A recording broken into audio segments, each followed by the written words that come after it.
kena tak jaluk kanthi banget. Ris Margapati bentoeng Singosari. Pun Kang Mas nyuwun kan kowe. Kang Mas Aisadul. Semalang gandeng bakal paringake marangku. Tegas kono wae pogo.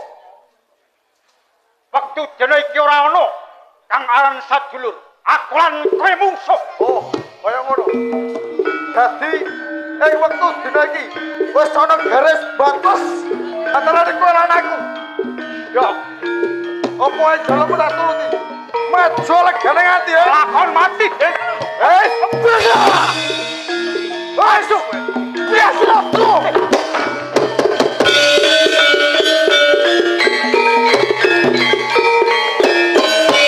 Kang Mas Hatu. Ketatu kegaman mesin tumekaning pati. Tak tinggal bal.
Diajeng anggraini. Dawuh katimbalan Kang Mas Sopati. Sliramu wong tansah sumanding ana ing kanthi ngembang. Ing kono bisa gawe bombong ing penggal. Anggraini. Ya dawuh. Iki sawijining kanugrahan kang tanpa pepindhan. Dene nyaring sunan sliramu bisa lenggah. Jumeneng ratu ana ing kraton Singosari. Senajan tok rikala semono. Akeh pepalang sing padha nempuh marang Juragan lan Sliramu. Wit alam perang ing ganter duk mriko semono sadurunge jumejer negara ing Singosari perang gedhe ing antaraning Kediri lan Tumapel dandang gendes lawan Oromo Kenara ing kono jroning perang ganter bisa muaki ing antaraning aku lan Sliramu rampunging perang kacipta negara ing Singosari manunggaling Kediri lan Tumapel nalika semana kablengket dening Rama Prabu Kenara saiki kalintirake marang Undang Surya.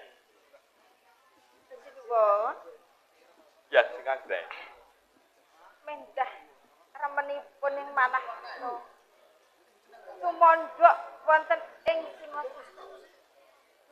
Nuwun. Kados kasiran toya srinjulaminipun.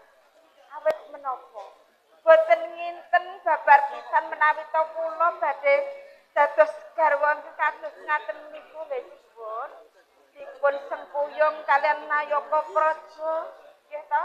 Iya. Aduh. Estu kula remen sanget kok. Sliramu iso ngrasakake bombong. Inggih. Bisa ngrasakake bagya mulya lenggah pinangka dadi garwa prameswari ana ing kraton Singosari. Ngaten. Nanging Diajeng Anggraini ingsun mundhut ing sause sira ngemban putra kang bisa pinter nggonmu nggula mentah marang putramu kakung. Jaran iku mono ing besoke lamun wis dungkap akhir dewasa bisa nerusake sajarah urip nggo manteni marang Pendaring Sun lenggah pinangka dadi pengayoman ana ing Kraton Singosari. Kula kados ngaten pun sampun dados pangudang kula. Benjang akhir dewasanipun ingkang putra saged gumantosi tiyang sepahipun ngaten kok. Kaya ngono. Diajeng anggreni ing sadurunge putramu dungkap akhir dewasa. Gandeng kang lenggah ana ing sisih kiring jut iku sirah. Senajan to mujudake garwa. Nanging semono sliramu aja nganti tidha-tidha. Lamun sliramu nyumur Pendaring Sun, Pendaring Sun nindakake Pradoto adil ana ing negara Singosari. Umpama saka ing pamasira ingsun ing sajak sarta tumpang suk aja nganti sliramu tansah kendel ndak pundhut sira bisa atur pepengit marang Pendaring Sun jalan apa senajan ingsun jering ragu ingsun uga nglenggana jejering manungsa lumrah manungsa iku kadunungan palilan luput yen to kabeh para kawula Nayaka Praja ing kono padha singklar ing kewajiban ana dungkap tuna-tungkap gone ingsun nindakake pakaryan ngayom marang kabeh para kawula lan kurang pono anggonku maranata marang negara agya kita pundhut sliramu atur kepeng opo ya Prabu Anusapati, aja seneng atimu lungguh jegang sila tumpang nglungguhi dampar keprabon ing Singosari. Yen pancen kowe darbet jiwa satriya, ayo metu njaba toh jaya sing bakal ngadepi kowe Anusapati.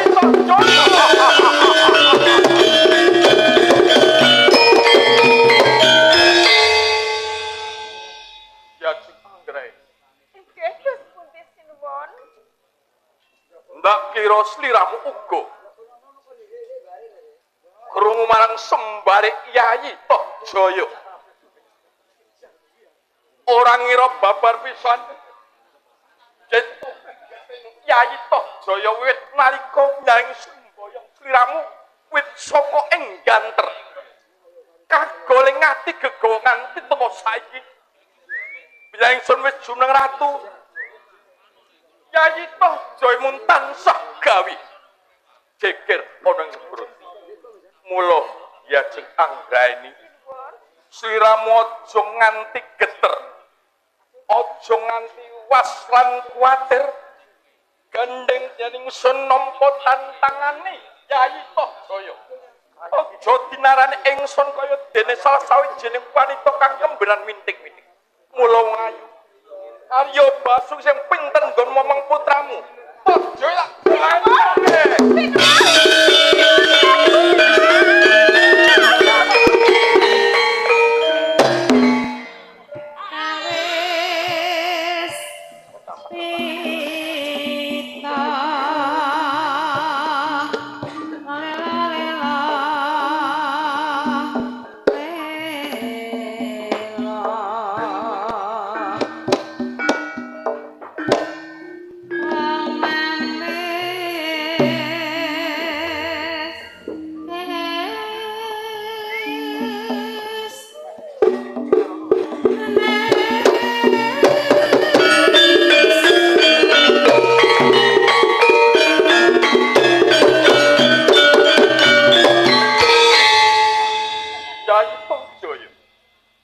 Anusapati wagelah ing tengahing dedalan ora kelem meneh pangrungkuyan sira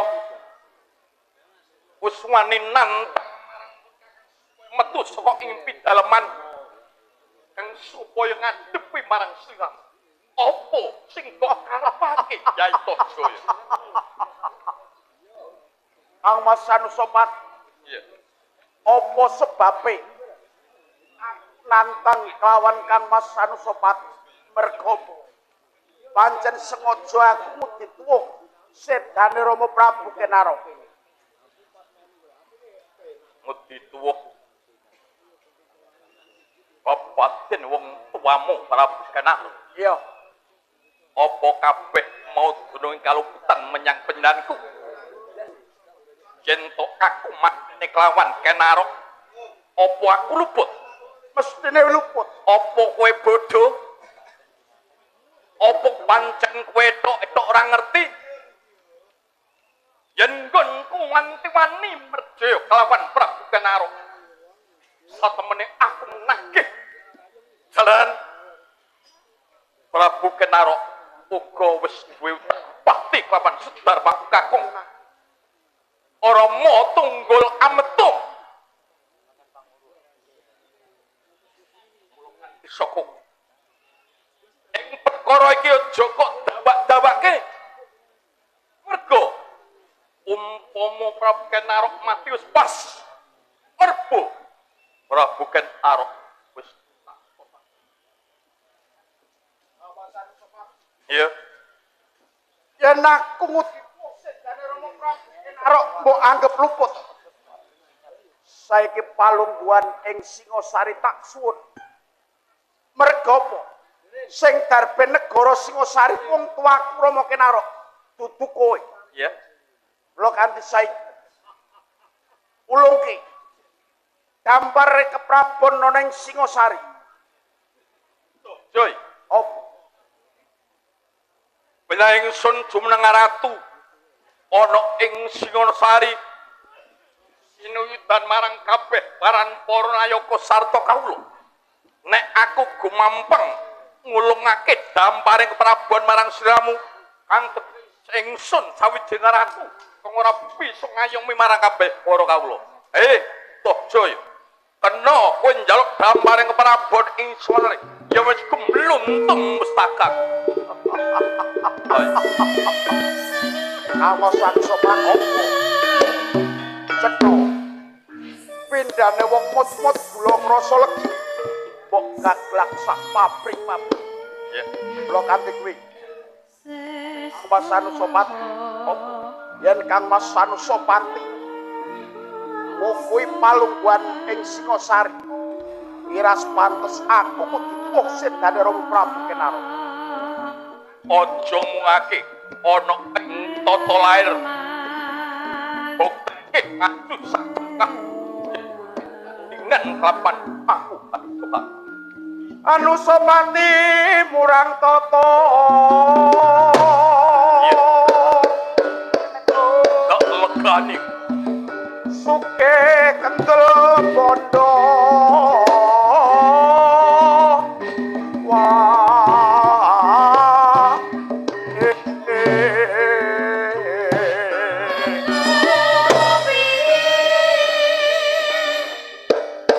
sironga kusatrio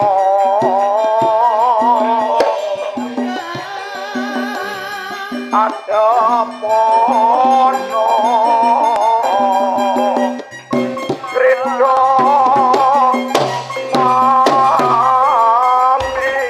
mati mati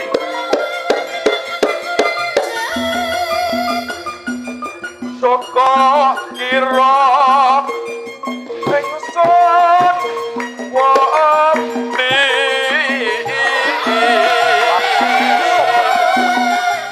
ada pono haraan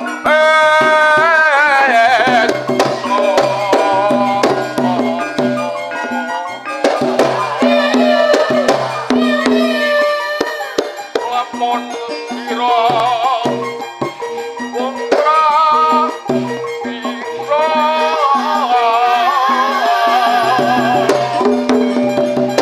ayo mandu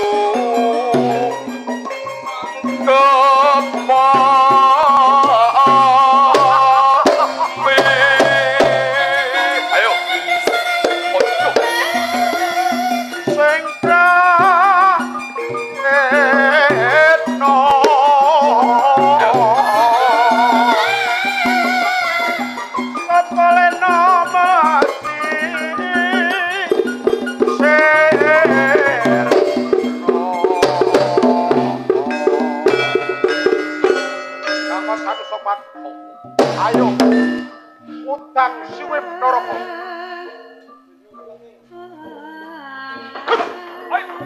Mesti. Atas. Oi. Iya.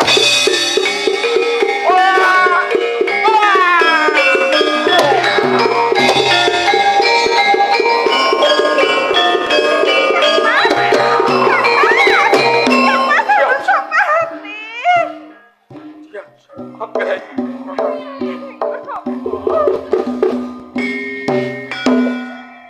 Serius muncul di makan otak.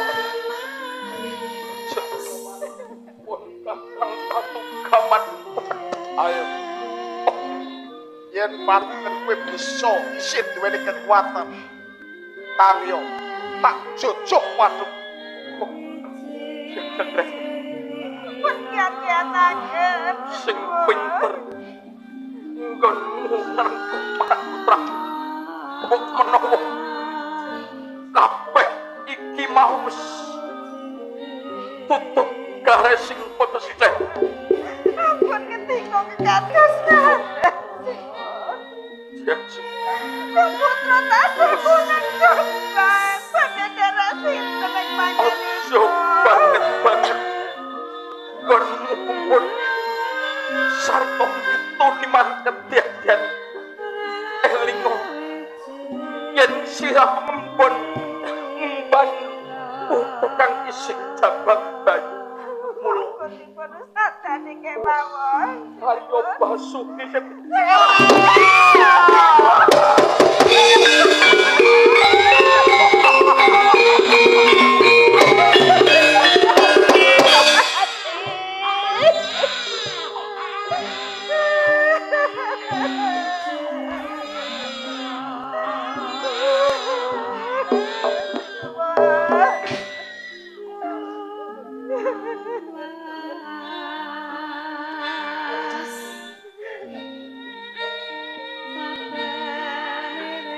Apa anggrek?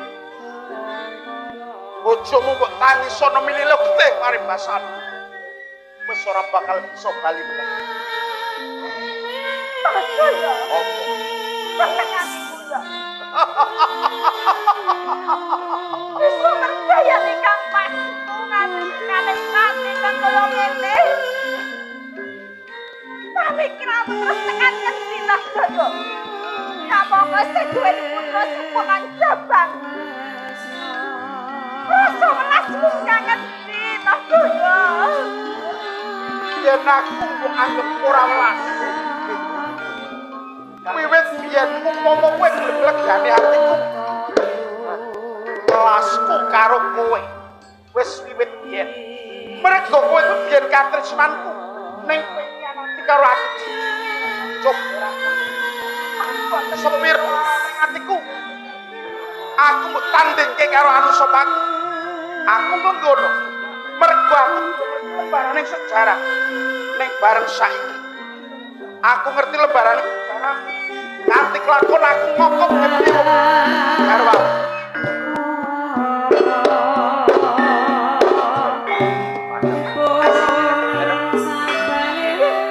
Wes duweni watak sing kaya ngono watak pengis. Bapak ora watak jejering menungso ta saya. Anggrek. Saya kene aku ora wengis. Awon sampe Apa? hujan sampean kademen ngeloni sinten? Piye? Sing ngeloni sinten sampean? Ambekmu nek omong sing apik, ha? Kula ini ngadani bener lho. Wakat Pengen ngomongmu. niki adim ati tur luwe gagah nika lho. Wis iso. Tupeh garwaku lagi tumekaning pati terus aku mbok pameri kaya ngono. Nang sampun sak penakmu dhewe kowe. Anggrek. Apa Mas Jaya? Arene anu sopati wektu dina iki wis tumekaning pati. Kowe gelem tak pek bojo. Baleni perkara biyen. Kowe biyen ate janji karo aku kalamun kowe tresno karo aku. Nastan pun bar duwe anak. Wong jambule kendel dadi singset kaya prawin. Apa ya kalau Ora ngono. duweni tuyul sing iso Ngene gedhe kok tuyul. Mergo iki sing ngemban sing ngomong karo aku. Ora ngono watake terus ngajani elek. Lu ngajari petek. Ngajar kowe. Apik-apik piye? Nang liya ora iso. Ngomonganmu iso kademen Karo adik. adik buang bayi. Kulo akhire ini. Apa sih, Mas? Kowe gelem tak pek bojo. Nah, arep Pinangka aku gantine Kang Mas Anusopat. Gelem ya? Dimas Tohjaya. Apa? Wong bola-bali tembungmu kaya ngono. Kudune sampean kuwi duwe watak satriya, ya ta? Jejering senopati, jejering pangeran. Lho, nek nganti umpama ta kowe kuwi arep tresnani karo Kang Buk, kuwi ndak apa isinmu? Upama aku ora duweni jiwa satriya, aku ora bakal kelakon mateni kelawan garwa. Kuwi sing watak sing iblis ya kuwi aja mbok tindake Dimas Tohjaya. Karo ngene. Apa? Seneng wong lanang piyen kepengin kondang kudu wani ngrebut bojone. cocok. Jabang bayi. Jebol kaya ngono kowe. Nek kalian iki mos kali pripun? Alah jabang bayi. Debekakrak apa kaya ngono kuwi? Lho, diterangkan kok sarukan rumah kula. Ora sudi apa? Lho ben aku beni putra sing cilik. Hah, ora siut nek wong diaprak. Kulo akhire ini. Saiki kowe tak tembung krana arus kowe ora. Betul. Kowe gelem lati kerawan aku.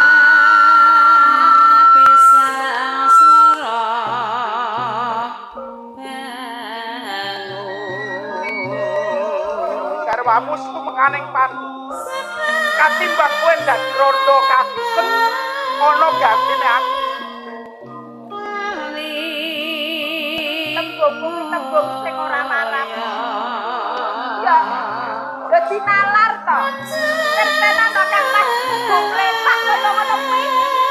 Lho kok tegel-tegele piye? Aku nyeluk Anusapati Kang Mas kuwi buat ngajeni. Lah ya kudu ngajeni kok. Sejatine Anusapati wong liya braya. Tunggal biyong ora. Mula nganti kuwi aku tega merjaya kawan Anusapati.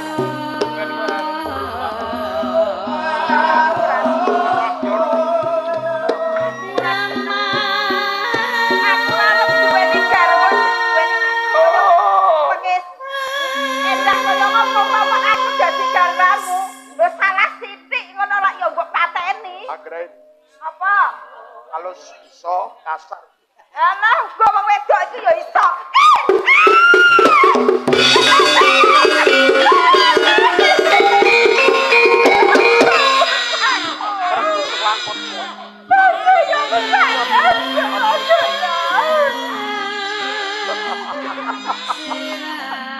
Iki besok urip dadi kepala ndor.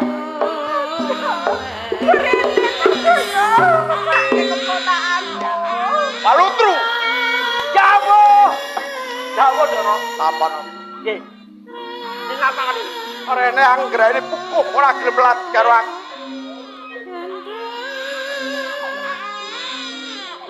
Rangga urip patenon. Ayo.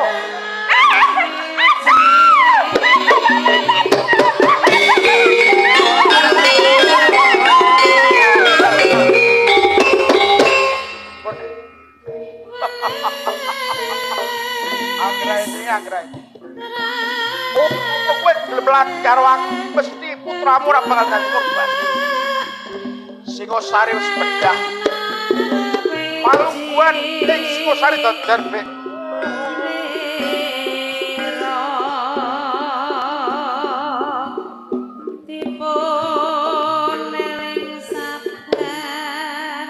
Bakat Jayan ing Singosari saiki wis ana ing tangan. Mula aku bakal jejuluk Prabu Tohjaya.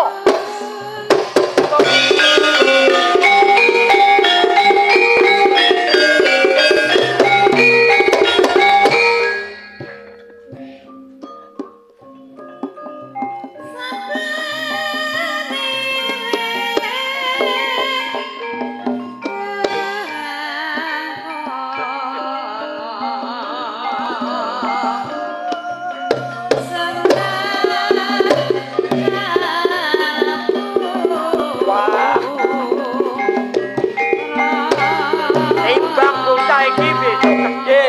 Burung tan burung mesti yo goleki aku yo dipateni. Sadurunge bocah iki gede, wiwit dina iki bocah iki yo tak patenane.